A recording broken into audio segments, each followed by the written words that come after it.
Samantala, agad na nagbigay ng tulong ang pamahalaan matapos umulan ng abo sa ilang bayan sa Albay dahil sa ibinugang usok ng Bulkang Mayon.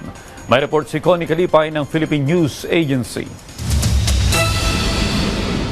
Pinangunahan ng Office of Civil Defense sa Bicol ang pagtugon ng iba't ibang ahensya upang mabawasan ang epekto ng pag-ulan ng abo mula sa Bulkan Mayon na nakatuon sa kaligtasan sa kalsada, clearing operations at agarang ayuda sa mga apektadong komunidad.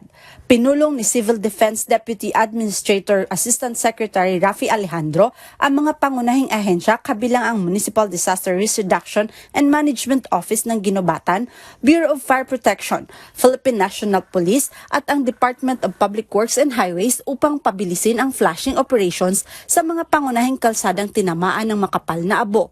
Bukod sa road operations, tinutugunan din ng OCD ang agarang pangangailangan ng komunidad kabilang ang pamamahagi ng N95 at inuming tubig sa mga lugar na posibleng kontaminado ang pinagkukunan dahil sa abo. Samantala, pinalakas ng Department of Social Welfare and Development Office Bicol ang relief operation sa pamamagitan ng pamamahagi ng 393 ready-to-eat food boxes sa mga residente sa Barangay Anuling sa Kamalig, Albay na kabilang sa mga lumikas dahil sa matinding pagbuga ng abo. Batay sa pinakahuling ulat ng Disaster Response Operations Monitoring and Information Center ng DSWD Bicol ngayong linggo, umabot na sa 87 barangay sa Albay ang apektado. Sa bilang na ito, 1,438 pamilya o 5,440 individual ang kasalukuyang nananatili sa 14 evacuation centers habang 26 na pamilya o 85 na katao ang pansamantalang nakikituloy sa labas ng mga evacuation center. Inuulat din ng DSWD na umabot na sa 82.27 milyon ang naipamahaging humanitarian assistance mula sa ahensya, mga lokal na pamahalaan at mga katuwang na organisasyon. Samantala, ang kabuang relief resources kabilang ang standby funds at stockpiles ay nasa 245.83 milyon na tuloy-tuloy na suporta sa mga apektadong lugar.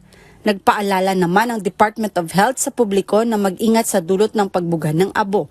Pinapayuhan ang mga residente na manatili sa loob ng bahay hanggang maaari at iwasan ang hindi kinakailangang paglabas. Kung lalabas, inirekomenda ang pagsusuot ng face mask tulad ng N95 o surgical mask upang maprotektahan labang sa pinong abo. Hinihikayat din ang mga kabahayan na isara ang mga bintana at pinto at regular na linisin ang naipong abo sa bubong upang maiwasan ang pinsala. Binigyan din ng DOH ang kahalagahan ng madalas na paghugas ng kamay, pagtatakip sa pagkain at pinagkukunan ng tubig at pagtiyak na ligtas ang mga ito bago kainin at inumin. Pinapayuhan ang mga nakararanas ng hirap sa paghinga, iritasyon sa mata at iba pang sintomas na agad magpakonsulta sa doktor. Patuloy naman nananawagan ang mga otoridad ng ibayong pag-iingat at kooperasyon habang nagpapatuloy ang mga response operation sa mga apektadong lugar. Mula rito sa Albay para sa Integrated State Media, Connie Kalipay ng Philippine News Agency.